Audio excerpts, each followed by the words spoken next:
যে ব্যক্তি আল্লাহর আয়াত সমূহের উপরে পরিপূর্ণ আস্থা ঈমান রাখে না, কুফরি করে, আল্লাহ তার জন্য তাকে সাবধান করে বলছে যে শোনো, আল্লাহ দ্রুত হিসাব গ্রহণ করে, ইন্নাল্লাহা সারিউল হিসাব।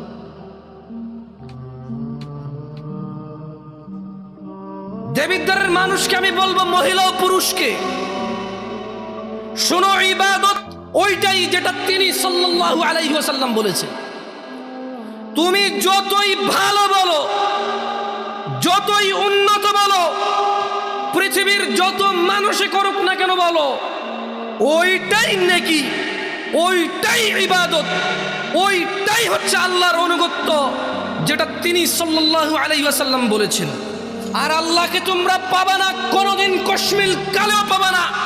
তিনি সুবহানাহু ওয়া তাআলা কোরআন কারীমে বলছেন, মান ইউতি'র রাসূল, যে রাসূলের অনুসরণ করে, অনুগত্য করে, ফাকাদ আতা আল্লাহ, যে রাসূলের অনুগত্য করে, ফাকাদ আতা আল্লাহ, সেই আল্লাহর অনুগত্য করে।